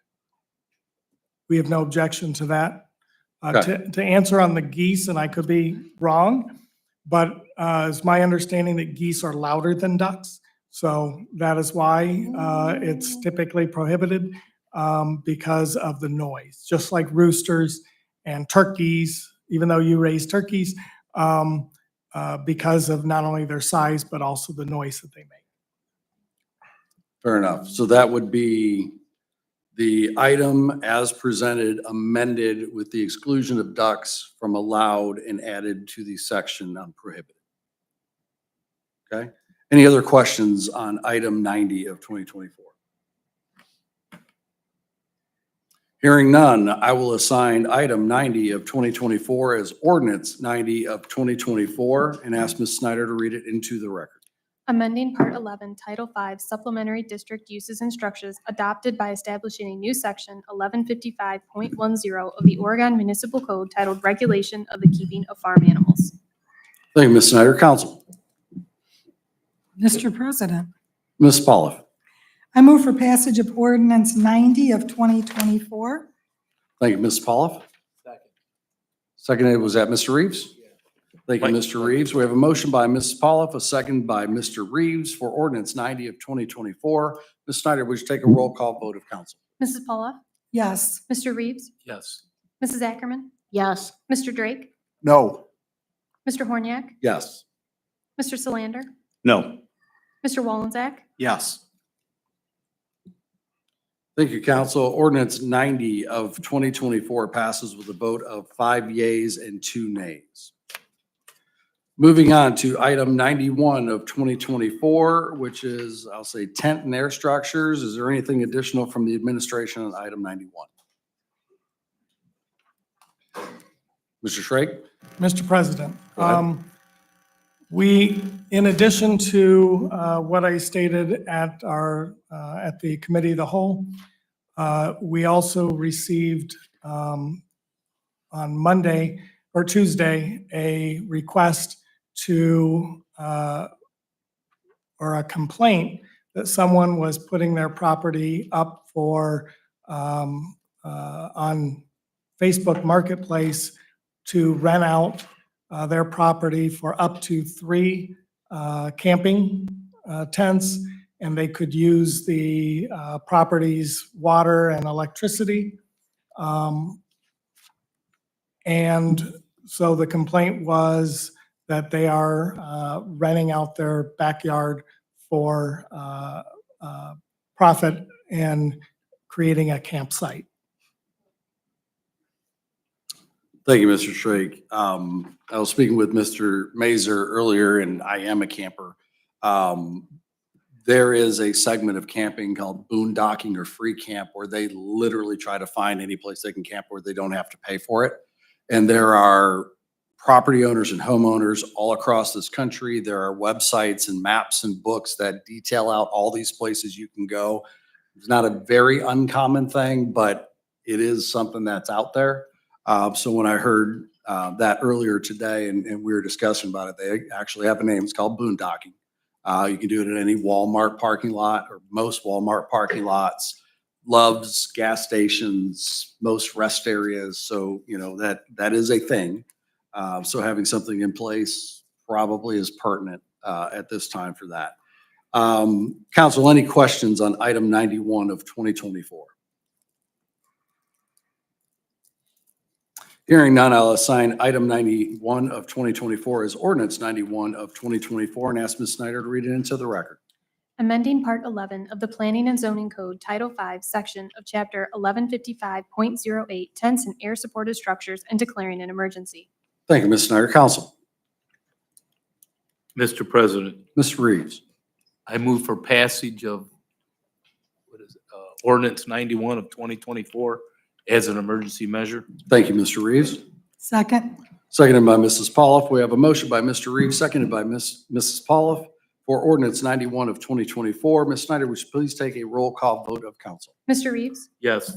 Mrs. Paula? Yes. Mrs. Ackerman? Yes. Mr. Drake? Yes. Mr. Horniak? Yes.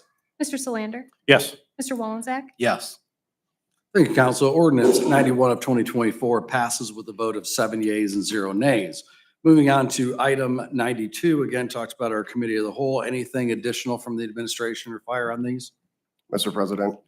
there's Oh, I'm nothing- sorry, police, go ahead, Chief Bean. There's nothing further on this one or the other two that we brought forward, but I'm happy to answer any questions.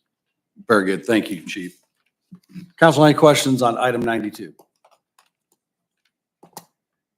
Hearing none, I will assign item 92 of 2024 as ordinance 92 of 2024 and ask Ms. Snyder to read it into the record. Authorizing the mayor and finance director to issue a purchase order to DR Evil Police and Fire Equipment, 3203 Woodville Road, Northwood, Ohio, for the purchase of mobile data computers and related equipment to be used in the Oregon Police Division. Thank you, Ms. Snyder. Council, Mr. President, Ms. Pollock. I move for passage of ordinance 92 of 2024. Thank you, Ms. Pollock. Second. Seconded by Mr. Solander. We have a motion by Mrs. Pollock, seconded by Mr. Solander on ordinance 92 of 2024. Ms. Snyder, would you please take a roll call vote of council? Ms. Paula? Yes. Mr. Solander? Yes. Mrs. Ackerman? Yes. Mr. Drake? Yes. Mr. Horniak? Yes. Mr. Wollenzak? Ooh, Yes. Mr. Reeves? Yes, that's fine. And Mr. Wollenzak? Yes. Thank you. Thank you, council. Ordinance 92 of 2024 passes with a vote of 7 yeas and 0 nays. Moving on to item 93. It looks like everything's been presented through committee of the whole. Any questions on item 93, council? Hearing none, I will assign item 93 of 2024 as ordinance 93 of 2024 and ask Ms. Snyder to read it into the record. Authorizing the mayor to permit the chief of police to enter into an agreement between the Federal Bureau of Investigation and the Oregon Police Department to participate in the Northwest Ohio Safe Streets Task Force and declaring an emergency. Thank you, Ms. Snyder. Council, Mr. President, Ms. Pollock. I move for passage of ordinance 93 of 2024 and declaring an emergency. Thank you, Ms. Pollock. Second. Seconded by Mr. Solander. We have a motion by Mrs. Pollock, seconded by Mr. Solander for ordinance 93 of 2024. Ms. Snyder, will you please take a roll call vote of council? Mrs. Paula? Yes. Mr. Solander? Yes. Mrs. Ackerman? Yes. Mr. Drake? Yes. Mr. Horniak? Yes. Mr. Reeves? Yes. Mr. Wollenzak? Yes. Thank you, council. Ordinance 93 of 2024 passes with a vote of 7 yeas and 0 nays. Moving on to item 94 of 2024. Council, are there any questions? Hearing none, I will assign item 94 of 2024 as ordinance 94 of 2024 and ask Ms. Snyder to read it into the record. Supporting the Ohio Attorney General's 2024-2025 Drug Use Prevention Grant Program application by the Oregon Police Division and authorizing and directing the mayor, finance director, and the chief of police to sign the grant's award acceptance pursuant to requirements of the Ohio Attorney General's Drug Use Prevention Program grant and declaring an emergency. Thank you, Ms. Snyder. Council, Mr. President, Ms. Pollock. I move for passage of ordinance 94 of 2024 and declaring an emergency. Thank you, Ms. Pollock. Second. Seconded by Mr. Solander. We have a motion by Mrs. Pollock, seconded by Mr. Solander for ordinance 94 of 2024. Ms. Snyder, will you please take a roll call vote of council? Mrs. Paula? Yes. Mr. Solander? Yes. Mrs. Ackerman? Yes. Mr. Drake? Yes. Mr. Horniak? Yes. Mr. Reeves? Yes. Mr. Wollenzak? Yes. Thank you, council. Ordinance 94 of 2024 passes with a vote of 7 yeas and 0 nays. Moving on to our new items for this evening. First of that is item 97 of 2024, presented by Mayor Michael Safarian, Public Service Director Paul Roman, and Mr. Roman, we'll go to you. Thank you, Mr. President. This ordinance is just needed to accept a grant funding from the Ohio EPA, to purchase leak detection equipment for the Water Distribution Department. The grant is through the state of Ohio's H2O Ohio funds, and it is intended strictly for equipment purchases for water and wastewater infrastructure. The city applied in January of 23. We did not make the first round, but obviously we made the second round for this year.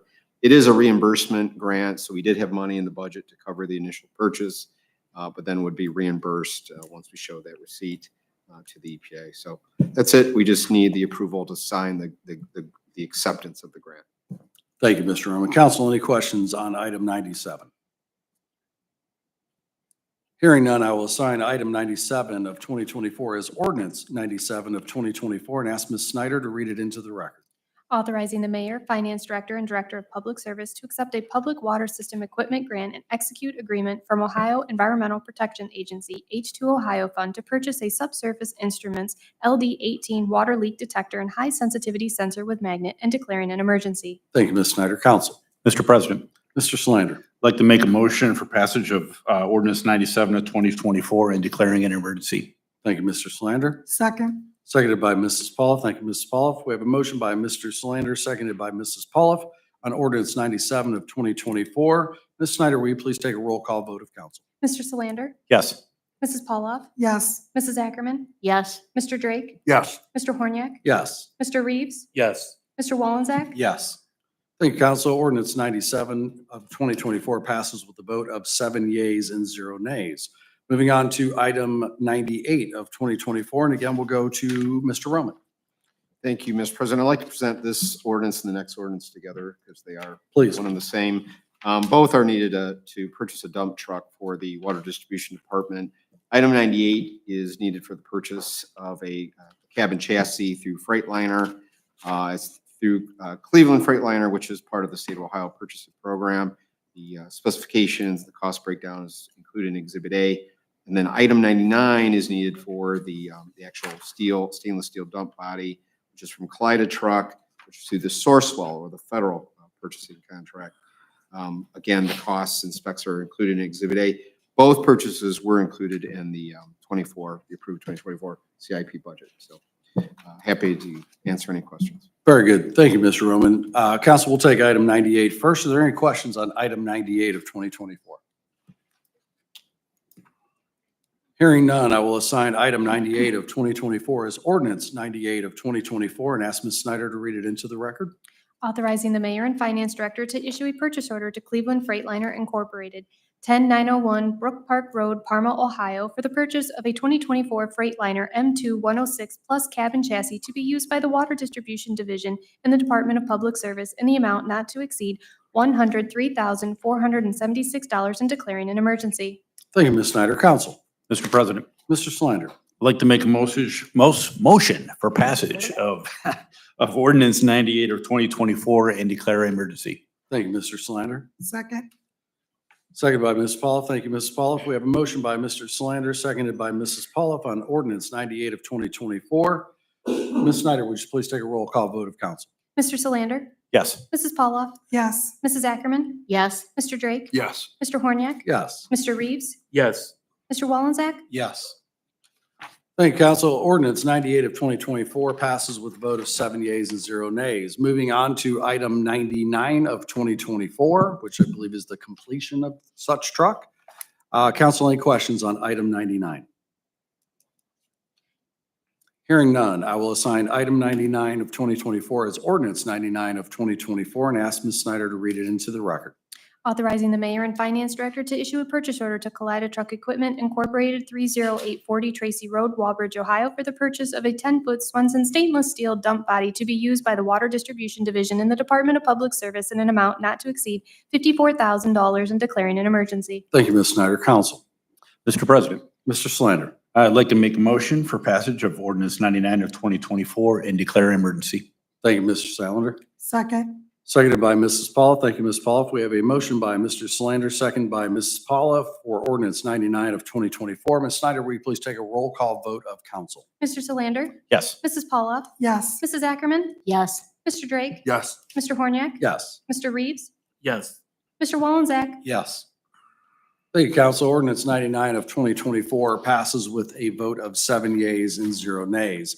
That concludes the agenda items on for this evening. Council, we do have before us this evening a liquor permit transfer request, transferring from El Camino Sky LLC, transferring to La Fiesta Oregon, Inc. At this point in time, by notes from the administration, they have suggested or recommended that we do check the box that we do request a hearing. Council, are there any questions or comments about the liquor permit request? Hearing none, Mr. I'll entertain a President? motion or a recommendation. Ms. Pauloff? I move that we instruct the clerk to mark the box that we do not request a hearing at this time. No, they, No? they did request. They do. They do? They are request? requesting. Oh, I missed that page. Thank you for that. Good, you want to change I missed that? that page. Yep, I'm going to rescind that. Thank you. Okay. I missed that. Council, do we have another motion regarding the liquor permit transfer? Mr. President, Mr. Slander. I'll go ahead and make that motion that we check the box to have a hearing. Thank you, Mr. Slander. Thank you. Welcome. Do we have a second? Second. Thank you, Mr. Drake. So we have a motion and a second to check the box to request a hearing. So we will instruct the court to go ahead and do so accordingly. And moving on, that's all the items we have before us this evening, and we'll move on to the mayor's report. Mayor. Thank you, Mr. President, and council, you have the correspondence that I sent before you, and there are 2 letters of resignation of employees that are moving out of the city. And I will first go and ask council's concurrence in the acceptance of Patrolman Samuel Gable, and accept his resignation effective June 23rd, 2024. Thank you, Mayor. Council. Mr. President, Mrs. Paulo. I move to concur with the mayor's acceptance of the resignation of Patrolman Samuel Gable. Thank you, Ms. Paulo. Second. Thank you, Mr. Reeves. We have a concurrence and a second on the resignation of Patrolman Samuel Gable. Council, any objections? Hearing none, that resignation is accepted. Thank you, Mayor. Thank you, council. And next, I think you all know our IT director, JT Schmidt, someone who we got very close to here. We enjoyed him being here, and he is also relocating into Florida, and he said it would be kind of hard to commute that distance to come here. And with the regrets, I would ask for council's concurrence of the acceptance of JT's resignation effective August 2nd, 2024. And once again, we will certainly miss JT. He's a really nice asset we had here in the city of Oregon. Thank you, Mayor. Council.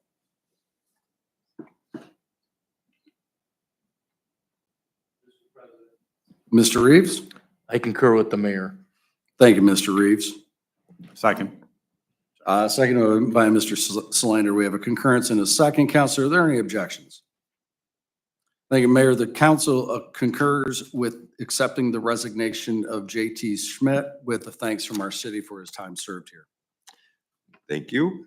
And next, the appointment to the Recreation Department.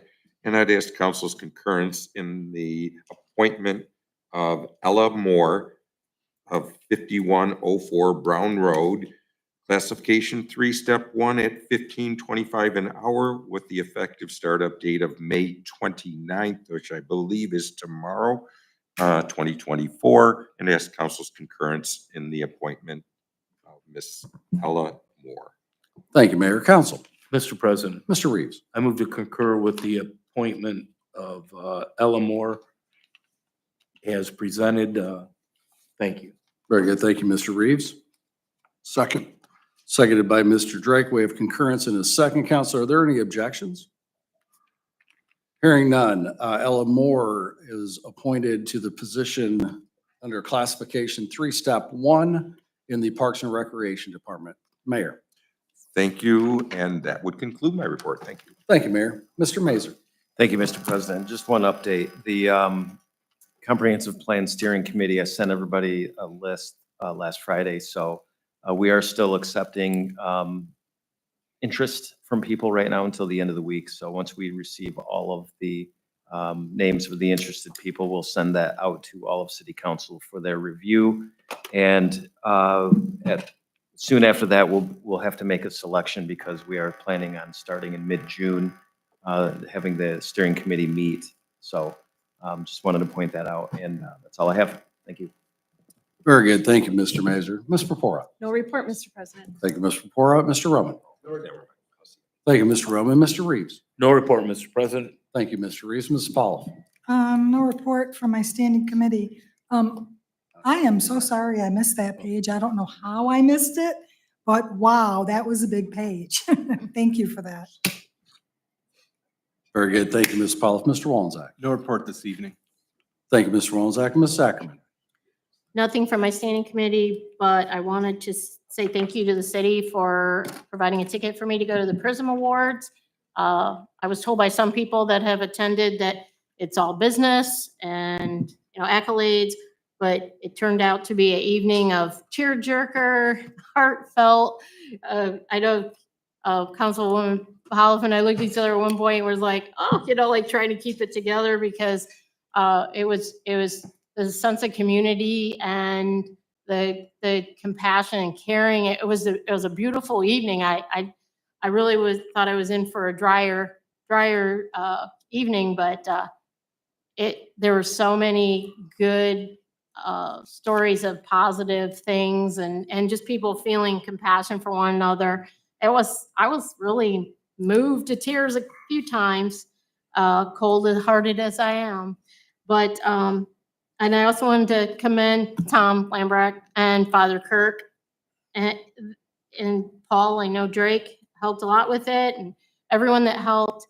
3 days of memorial services for the Coy, Staff Sergeant Coy coming home and being interred in Willow Cemetery, and then the Clay Memorial service with the flyover and the choir, the Clay Choir. It was more days of tears, but good, grateful tears. So I just want to thank you for all your efforts. Thank you. Thank you, Ms. Sackerman. Mr. Slander. No report from my standing committee, but you stole all my thunder. So I'm just going to echo a lot of that. The Prism Awards, it was very impressive to seeing. I know we have a great city and great citizens, but wow, do we have some great businesses also and people as well. So congratulations to all the winners of the awards that evening. And yes, the weekend with the Coy Memorial, each event was. It was amazing. It was a really great thing to see, and it was great to see the community out there with us, and participating in it as well. And the Memorial Day at Clay High School, the Clay Choir did outstanding. That was really nice, and the flyover was impressive, and it just kept getting better. So it was a great weekend for that. Thank you. Thank you, Mr. Slander. Mr. Drake. No report from my committee. I would just like to thank Joel. I know when Tommy, he asked me who he should talk to at the city about getting the banners and this and that up. Joel said, no problem, we'll take care of it. I want to thank Joel. The street department did a good job putting the banners up. The summer help mowing at the cemetery both of them were, I had Mrs. Laurel tell me today that both cemeteries look great, and she was right because I went to the memorial at North and Willow. Keith and Paul, I have one other question. You know what? I'll just ask you tomorrow. It's no big deal. About the dumpsters, the slamming. Oh, yeah. I need to check it. I probably just need to call the county. Okay. I think it was a noise complaint about the county coming to empty the recyclables at early morning hours and not probably realizing. All right, thank you. That's it. Thank you, Mr. Drake. And I'm not one that's ever afraid to throw a little bit more thunder, but to all those involved in the welcome home of Staff Sergeant Coy, thank you to all. I'm sure his family was very graciously appreciative of all the efforts that went into that, to have him finally brought home as such an American hero and laid to rest. So thank you to everybody from the city, from the public who was involved in that. It was quite an undertaking in a day that has well been waited for. That said, between that, the senior parade from Clay High School, which if you participate in that, even standing around waving in that, that's a lot of fun. The city's memorial service. certainly have had a lot of opportunities the last couple weeks to really reflect and celebrate what we as a community are and what we as a community continue to try to be. So my thanks to everybody involved in all of those activities and events, and continued support for all the things we'll do throughout the summer. And that said, I will entertain a motion. Mr. Horniak? Oh, Mr. Drake. I forgot to mention two departments also. The police and fire did a great job, and along with the fire. I know they were running a little late, and Mr. Mullins got on the horn and they showed up. They had pretty good response when you called them. Thanks. Thank you, Mr. Drake. And I guess I just score out one more thing. I'm just going to put it out there. I may have seen several firefighters taking softball batting practice a couple of days ago. So there better be some work done on the other side, because I'm just telling you, someone's out there starting to outwork you. So, you don't want to give them too much upper hand in that. That said, I'll entertain a motion to adjourn. So moved, Mr. President. Thank you, Second. Mr. Reeves. Second. Seconded by Mr. Slander. Any objections? Meeting is adjourned.